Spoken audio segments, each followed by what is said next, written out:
Bismillahirrahmanirrahim. Innal hamdalillah nahmaduhu wa nasta'inuhu wa nastaghfiruh wa na'udzu billahi min shururi anfusina wa min sayyiati a'malina. May yahdihillahu fala mudilla lahu wa may yudlil fala hadiyalah. Asyhadu an la ilaha illallah wahdahu la syarika lah wa asyhadu anna Muhammadan 'abduhu wa rasuluhu la nabiyya ba'da, amma ba'du. Baik, mari kita mulai pembahasan di kitab Minhajul Qasidin karangan Imam Ibnu Qudamah dengan bersama membaca Al-Basmalah. Bismillahirrahmanirrahim. Kemarin kita telah membahas tentang rahasia-rahasia di balik hikmah taharah bersuci serta di dalam salat. Maka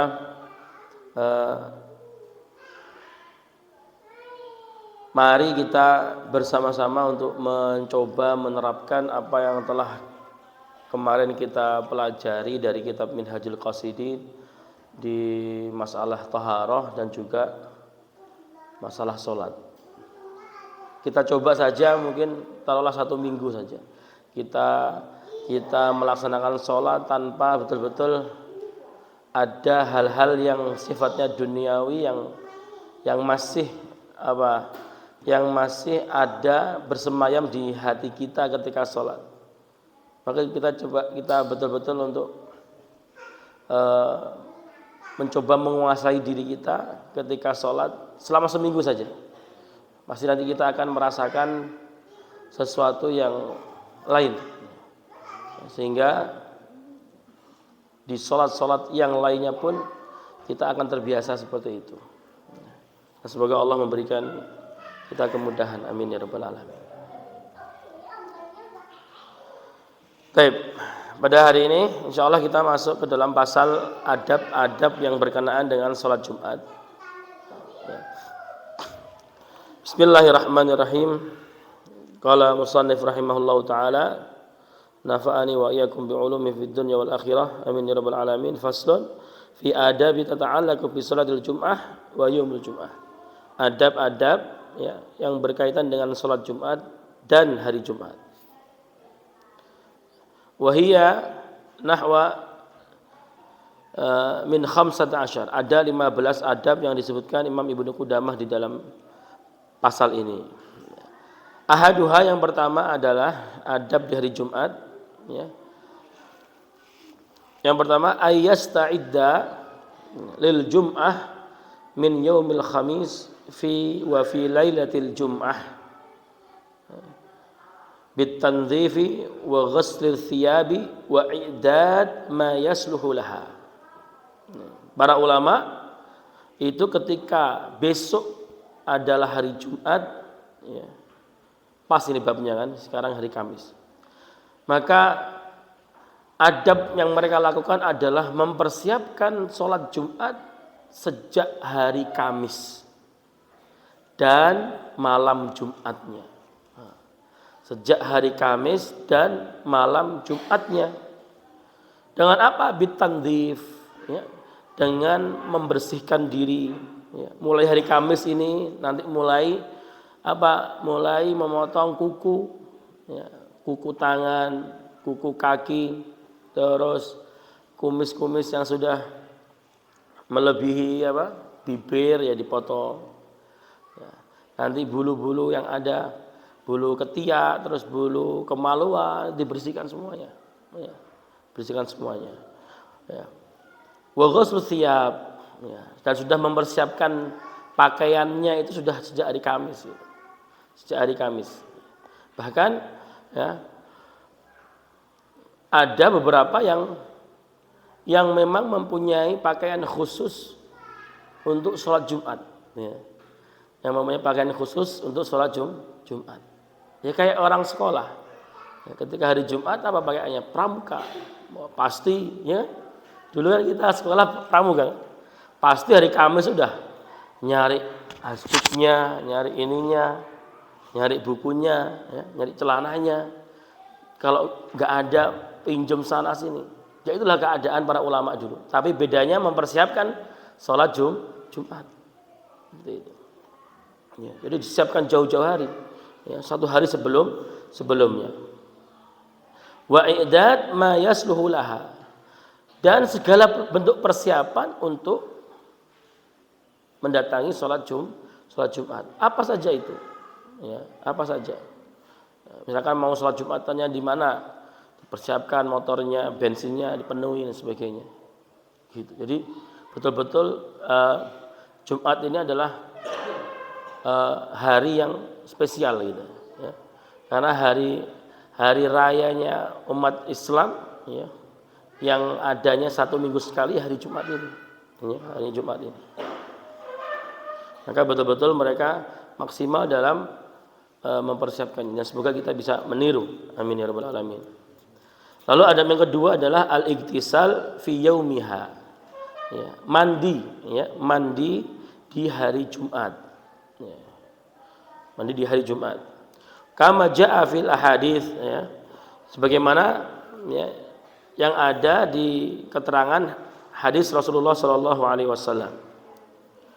Di dalam hadis Bukhari, ya, min hadits Abi Sa'id wa lafdhuhu ghuslu yaumil jum'ah wajibun ala kulli muslimin. Ya. Dan juga hadis yang lain, man jaa'a minkumul jum'ah falyaghtasil. Ini adalah hadis yang memerintahkan kita untuk mandi di hari Jumat.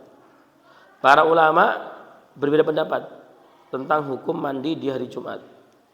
Apakah dia sunnah atau dia fardu? Beberapa ulama mengatakan bahwasanya hukum mandi di hari Jumat adalah fardu, sebagaimana yang di hadis tadi. Ghuslu yaumil jum'ah wajibun ala kulli muslimin. Ya. Tapi mayoritas ulama, jumhur ulama mengatakan bahwasanya mandi di hari Jumat itu hukumnya sunnah muakkadah, sunnah yang sangat ditekankan sekali. Bagi siapa? Bagi mereka yang hendak menghadiri, ya, sholat Jumat. Ya. Ketika dia mandi, ya, maka dia mendapatkan pahala mandi. Bagaimana tata caranya? Sama persis seperti tata cara mandi janabah. Sama persis seperti mandi janabah. Ya. Wal iktisalu fi yaumiha yakni fi yaumil jum'ah. Ya. Kapan, ya, ya, mulai kita boleh mandi Jumat, ya, yaitu setelah terbitnya fajar shadiq. Ketika sudah subuh itu sudah mulai boleh kita mandi sunnah Jumat. Ya. Tetapi yang paling afdal itu sebelum kita berangkat ke masjid. Nah, tujuannya apa sebenarnya? Tujuannya apa? Biar kita datang itu dalam kondisi yang fresh. Nah, kita nggak mandi subuh, ya, terus jam 7 futsalan, ya, sampai jam 9, jam 10, jam 11 langsung ke masjid. Nah, kasihan jamaah-jamaah yang lainnya. Nah, maka mandi lagi, enggak apa-apa, mandi lagi sebelum ini. Seperti itu. Ya. Lalu adab yang ketiga adalah at-tazayyun, ya, bitanzifi al-badan, ya. Menghias diri dengan membersihkan anggota tubuh, ya, menghias diri dengan membersihkan anggota tubuh. Contohnya apa? Qasl adfar, ya, memendekkan atau memotong kuku. Ya. Jangan sampai memotong kukunya pas khutbah Jumat, ya. Kuku lawan kuku, ya. Ya. Jadinya boncel-boncel nanti ininya. Ya. Terus wasiwak, ya, memakai siwak, ya. Sikat gigi, ya. Mau siwak boleh, sikat gigi boleh, ya. Berkumur-kumur, pakai pewangi dan sebagainya boleh. Ya. Wa ghairu dzalika mimma taqaddama min izalati al-fadlat, ya. Dan tadi, ya, motong bulu kemaluan, ya, motong bulu ketiak. Kalau bulu ketiak itu bukan dipotong ya Pak, sunahnya, tapi dicabut, ya, dicabut. Ya. Ya. Maka harus itu dibersihkan itu, ya, harus dicabut itu. Kalau nggak bisa mencabut, sekarang sudah ada yang jual kan, kayak gel gitu ya, kayak gula gitu loh modelnya. Nah, waxing namanya, ya, langsung sekali, nggak perlu satu-satu, ya, nggak perlu satu-satu. Maka boleh itu, bisa dicoba, ya, sakit memang sedikit tapi ya, seperti itu. Tapi bersih setelah itu, ya, maka dicabut. Ya. Lalu kumis dipendekkan. Ya. Oleh Imam Abu Hanifah, ya, Imam Ahmad kalau nggak Imam Abu Hanifah ya saya lupa, itu memerintahkan kita, menyuruh kita untuk apa? Memotong seluruhnya kumis. Ya.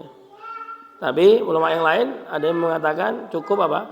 Cukup memendekkan agar tidak lebih dari apa ini bibir, ya, bibir. Seperti itu. Wa yatatayyabu wa yalbas ahsana thiyab. Memakai parfum, ya, memakai parfum.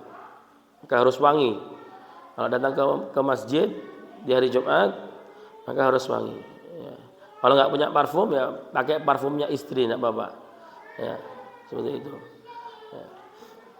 Maka harus sedia terus parfum itu, ya. Botol kecil-kecil nggak apa-apa parfum. Ya. Atau kalau nggak punya parfum ya bajunya itu dikasih apa pewangi, ya, pewangi. Ketika nyetrika atau ketika mencuci, seperti itu. Lalu wayalbas ahsana thiyab, memakai pakaian yang terbaik, bukan baru tapi yang terbaik, ya. Bukan baru tapi yang terbaik, ya. Maka kalau orang-orang itu lagi kerja kan banyak kan, ya. Kalau kita sholat itu kita menemui pekerja-pekerja, ya, kantor-kantor dan sebagainya, maka itu lebih baiknya ketika hari Jumat mereka pergi ke kantor dengan membawa baju sholat, ya, baju koko atau baju sarung, ya, atau gamis, ya. Ketika sholat Jumat ganti bajunya, setelah sholat Jumat ganti baju kerjanya lagi, seperti itu. Jangan baju kerja dipakai di sholat Jumat. Maka seperti nggak ada spesialnya hari Jumat gitu, ya, maka kalau bisa seperti itu, ya.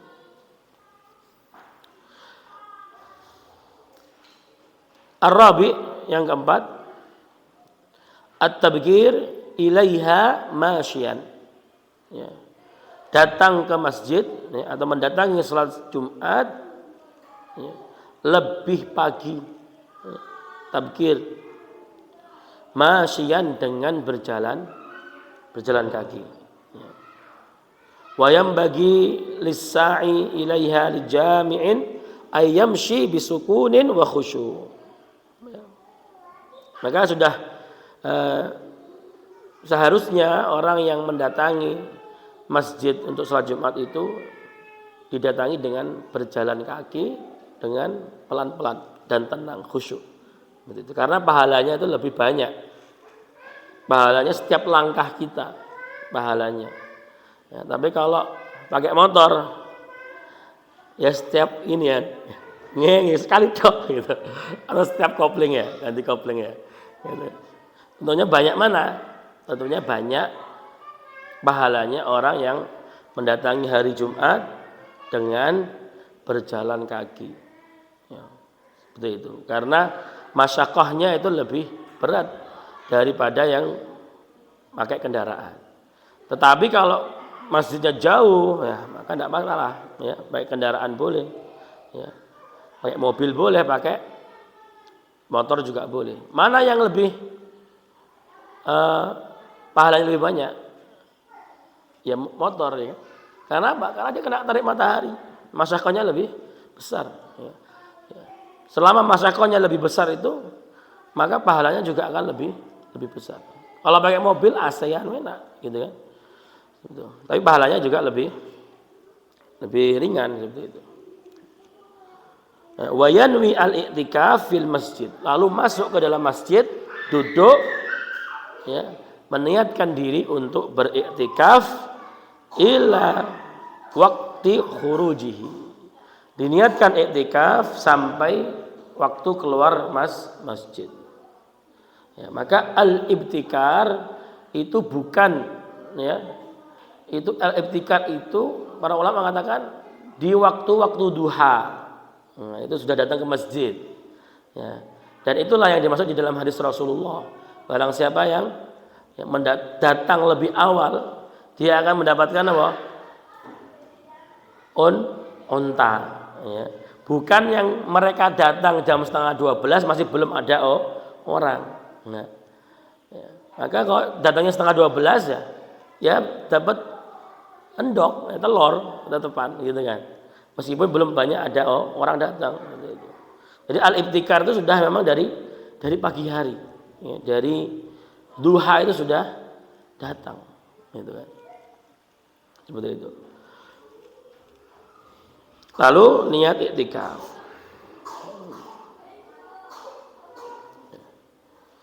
Yang kelima, alla yatakhatta riqaban nas wala yufarriqa baina itsnaini. Tidak boleh ya, ketika kita masuk ke dalam masjid salat Jumat tidak boleh melangkahi punggung jamaah yang lainnya. Dilangkahi. Ya. Wala yufarriqa baina itsnaini. Ya. Dan tidak boleh menyibak ya di sela-sela dua orang ya, seperti itu, maka nggak boleh. Ini min babil adab, ya, min babil adab. Tapi kalau di Makkah ya, di Masjidil Haram, wah itu sulit, itu pasti dilangkahi, apalagi orang Afrika gede ya, pahanya segini langsung melangkah gitu. Ya. Maka itu susah dihindari. Tapi kalau di kita ya jangan melangkah, itu kan nggak boleh kan, nggak diduga katanya, nggak sopan gitu ya, nggak sopan. Apalagi kalau di Arab itu melangkahnya nggak cuma melangkah toh, pegang kepala terus diginikan gitu. Karena kalau kepala mereka tuh nggak ada masalah, pegang kepala tuh nggak ada masalah, itu malah ihtiram. Kalau kita pegang kepala apa namanya, ngelama namanya, nggak sopan ya. Pak, assalamualaikum, pegang kepala ya. Nah, itu nggak bisa. Kalau orang Arab dipegang kepala senang dia, pegang kepala nah, maka nggak boleh ya. Terus as-sadis alla yamurra baina yaday al-musalli. Tidak boleh ya lewat di depan orang yang sedang sholat. Tidak boleh tidak boleh lewat di depan orang yang sedang sholat. Bukan sedang sholat Jumat, tapi sedang sholat sunnah. Ya, sedang sholat sunnah. Jadi ketika kita masuk masjid ada yang sholat sunnah, kita mau lewat maka nggak boleh lewat di depannya. Ya, tidak boleh lewat di depannya. Kalau dia pasang sutrah, maka boleh di baliknya sutrah. Tapi kalau tidak boleh. Tidak boleh lewat, ditunggu dulu. Ya, seperti itu. Baru lewat. Kalau sudah salam baru lewat. Yang ketujuh, ya, ayatul saffil awal.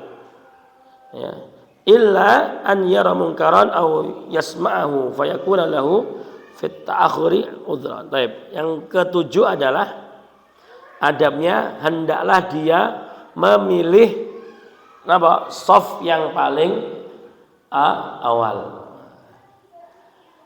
Bukan shaf yang di bawahnya kipas angin atau shaf yang di belakangnya tiang atau di tembok gitu kan. Biar bisa senderan, biar bisa agak-agak enjoy gitu kan. Nah, yang jadi pilihan kan itu kan, pojokan ya, sama pinggir-pinggir, sama tiang-tiang ya. Sama kalau ada AC-nya ya di depan AC biar dingin gitu. Nggak peduli itu masih kosong, nggak peduli ya, seperti itu Maka hendaknya kita masuk langsung ke shaf awal seperti itu. Terus yang ke-8 ya, ayyaqta'at tanaffuli minas shalah wa dzikr inda khurujil imam ya, wa yashtaghila bi ijabatil muadzin ya, thumma bisama'il khutbah. Hendaknya kita memotong atau menghentikan ya salat-salat sunnah kita dan juga zikir-zikir kita ketika imam itu keluar. Ya, ketika imam itu keluar.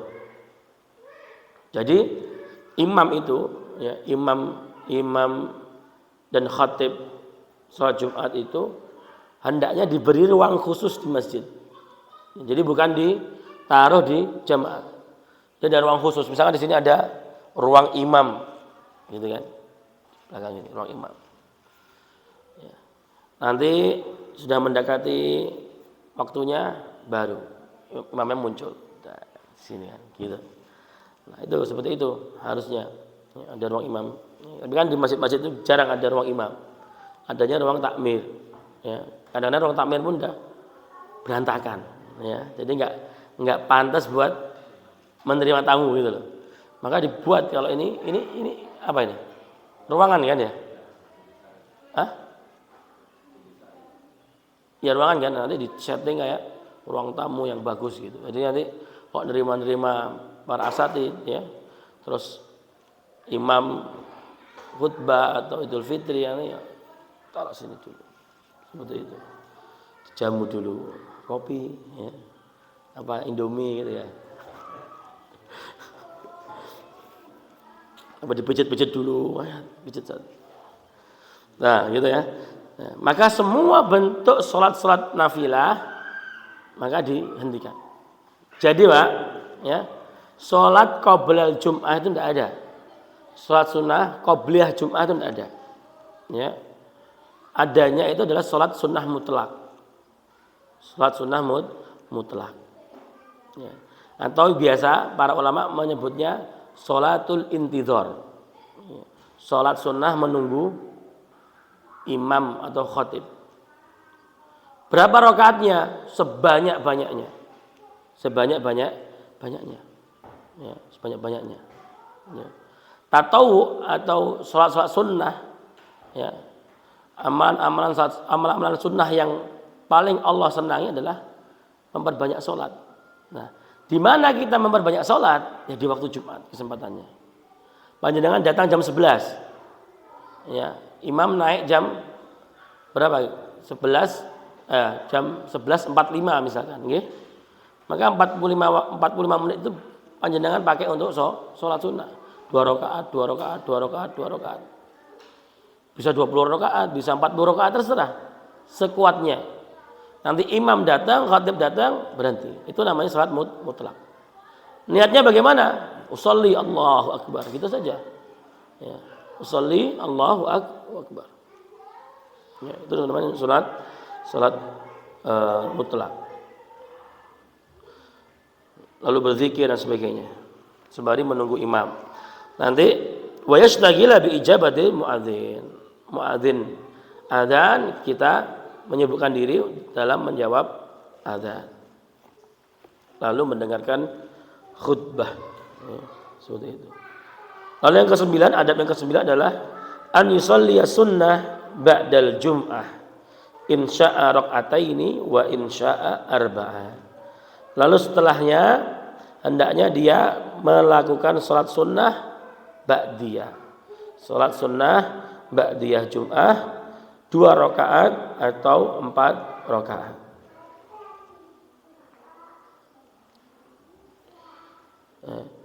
Al-ashir yang ke-10 ayyuqima fil masjid ya hatta yusalli al-'asr. Ya. Hendaknya dia ya berdiam diri di masjid ya setelah salat Jumat sampai datangnya salat asar ya. Atau sampai datangnya salat maghrib maka itu lebih utama. Jadi memang kebiasaannya para ulama adalah menjadikan amalan-amalan di hari Jumat itu full amalan-amalan akhirat, gitu. Karena hari libur, ya kan? Maka insya Allah nggak ada pekerjaan kan gitu. Kalau di kita, ya hari liburnya Minggu, ya Minggu. Ya. Nggak ada Jumat. Paling di pondok-pondok pesantren saja Jumat itu libur. Gitu. Itu pun sama santri dipakai nyuci, ya. Makan, jajan gitu, futsalan gitu. Ya. Tapi para ulama itu memang menjadikan hari Jumat itu hari yang full untuk akhirat, ya. Untuk ibadah, ya. Untuk ibadah. Ya kalau pas hari Jumat kita libur ya tidak apa-apa, kita berdiam diri di masjid gitu, niat iktikaf. Ya, entah mau ngobrol tidak masalah, berdiam, mau zikir, mau ngobrol dan sebagainya. Terus yang ke-11,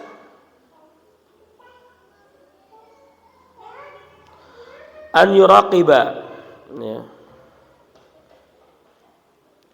as-sa'ah asy-syarifah allati fi yaumil jum'ah bi ihdharil qalb wa mulazamatil dzikr. Maka hendaknya kita mencari waktu-waktu yang mulia di hari Jumat ini dengan menghadirkan hati dan juga memperbanyak zikir. Wa khulifa fi hadhihi as-sa'ah fa fi afrad muslim min hadits Abi Musa radhiyallahu anhu annaha ma baina ayajlis al-imam ila an tuqdas shalah. Ya. Di antara waktu-waktu yang mulia, ya, dikatakan para ulama di sini dalam hadis disebutkan ma baina ayajlis al-imam ila antuqda as-shalah, yaitu ketika antara imam duduk di mimbar, ya, hingga imam selesai melaksanakan sholat, maka di situ adalah waktu-waktu yang mulia, ya, yang sangat bagus untuk kita berdoa, untuk kita berzikir, ya, beristighfar dan sebagainya. Di dalam hadis Anas menurut riwayat Tirmidzi, ya, berkata, carilah waktu itu antara salat asar hingga matahari tenggelam. Setelah salat asar sampai ghurubus syams, maka itu waktu yang ijabah. Ya. Dulu Syekh kami, Syekh Shadiq namanya, itu ketika biasanya itu kajiannya itu memang ba'da asar sama ba'da maghrib. Jadi ada waktu untuk menunggu gitu, ya. Untuk menunggu, jadi kita di situ. Nah, terkadang beliau itu ketika hari Jumat sore, ya, sebelum ghurub, semua santrinya dipanggil. Suruh masuk masjid sama-sama, suruh doa sendiri-sendiri. Suruh zikir sendiri-sendiri, suruh doa sendiri-sendiri. Seperti itu. Karena waktu yang mustajab sekali. Seperti itu. Lalu yang ke-12, ayukthir minas shalah ala nabi sallallahu alaihi wasallam fi hadzal yaum. Hendaknya kita memperbanyak sholawat kita kepada baginda Nabi Muhammad sallallahu alaihi wasallam. Wa ruwiya 'anin nabi sallallahu alaihi wasallam annahu qala, beliau bersabda, man shalla alayya, barang siapa yang bersolawat kepadaku di hari Jumat 80 kali, ya, ghafarallah dzunuba 80 sanah. Allah akan menghapuskan dosa kalian selama 80 tahun. Akhrajahu, siapa ini? Dzakarahu Ibnu al-Jauzi al-Ilal al-Mutanahiyah fil ahadits al-wahiyah.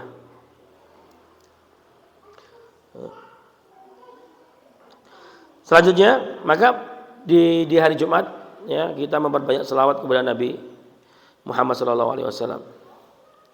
Lalu adab yang ke berapa nih? 13. Ayaqra surat al-Kahf. Ya, maka kita disunnahkan untuk membaca surat Al-Kahfi. Boleh di hari Jumatnya, boleh di malam Jumatnya. Ya, boleh di hari Jumatnya, boleh di malam Jumatnya.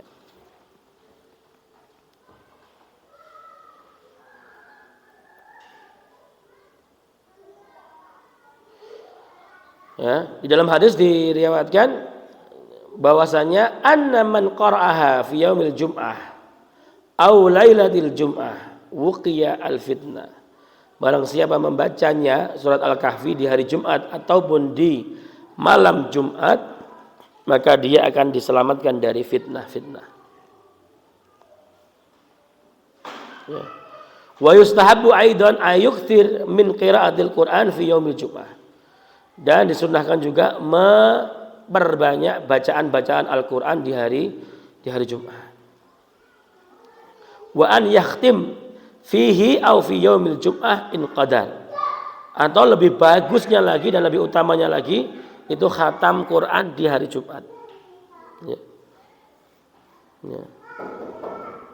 Dan kakek saya yang dari ibu ya, itu kebiasaannya itu setiap Jumat itu khatam.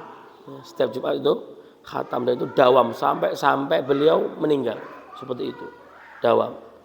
Jadi seminggu khatam. Ya.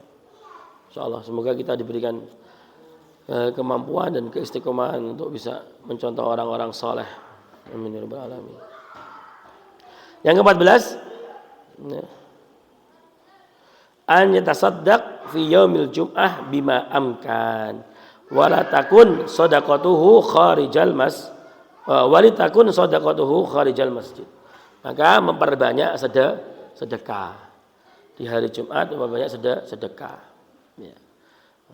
Sedekah apa saja, uang, makanan, tenaga ya. Pikiran, mengajar ya, itu juga sedekah kalau kita mengajar hari Jumat itu. Walitakun shadaqatuhu kharijal masjid. Ya, tapi hendaknya sedekahnya itu di luar masjid. Ya. Apa sekarang yang lagi ramai kan apa? Jumat berkah ya kan. Maka hendaknya itu ada di luar masjid, jangan ditaruh di masjid. Ya, jangan ditaruh di masjid. Kenapa? Nanti suasana masjid akan jadi ramai. Ya, ramai nanti. Ya. Seperti itu. Maka ditaruh di luar. Jadi ketika orang keluar masjid dikasih. Maka itu lebih menjaga ketenangan. Ya.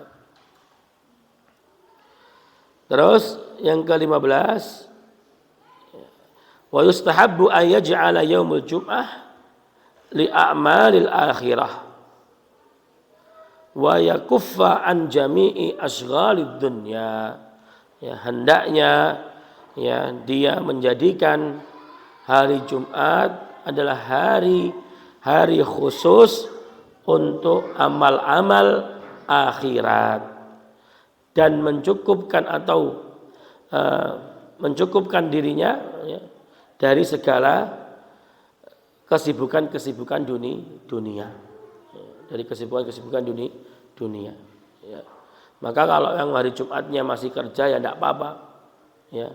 Niatkan kerjanya itu tadi ya lillahi ta'ala untuk mencari nafkah bagi anak dan istri, maka insya Allah bernilai ibadah juga ya. Tapi kalau hari Jumatnya dibuat ngegame terus amal-amal yang enggak baik ya, maka hari Jumat akan terlewat begitu saja seperti itu ya, karena hari Jumat ini ada yang spesial ya. Nah itu 15 adab di hari Jumat. Maka insya Allah besok langsung kita bisa praktekkan. Kan pada kosong kan semuanya, insya Allah. Pada itikaf di sini juga. Kalau Jumatan di sini kan di masjid ini. Nah, ini udah jam 8 berangkat ke sana. Ya seperti itu. Yang kosong yang nggak kosong ya tetap kerja gitu ya. Tetap kerja. Seperti itu. Baik. Mungkin pembahasan pada hari ini kita cukupkan di sini saja. Ya. Besok insya Allah kita lanjut di pasal sholat nafilah. Ya. Sholat nafilah. Saya mukadimah dulu. Sholat nafilah yang sebutkan di sini ternyata sholat nafilah itu ada marotibnya, ada tingkatan-tingkatannya. Ya. Ada mustahab, ada sunnah, ada tatawu. Semuanya sama-sama nafilah, sama-sama sunnah. Tapi dibedakan, ada yang mustahab, ada yang sunnah, ada yang tatawu. Gitu kan. Jadi ada tingkatannya sesuai dengan keutamaan masing-masing. Dan apa nanti fungsi dari sholat-sholat sunnah itu apa saja? Insya Allah kita akan bahas esok hari. Biidznillah. Tapi mungkin itu saja yang bisa saya sampaikan. Kurang lebihnya saya mohon maaf. Semoga ilmu yang kita pelajari bisa bermanfaat dan semoga Allah memberikan rezeki kita untuk mengamalkan seluruh ilmu yang kita miliki. Amin ya rabbal alamin. Syukran. Astaghfirukum. Assalamualaikum warahmatullahi wabarakatuh. Naqra doa kafaratul majlis.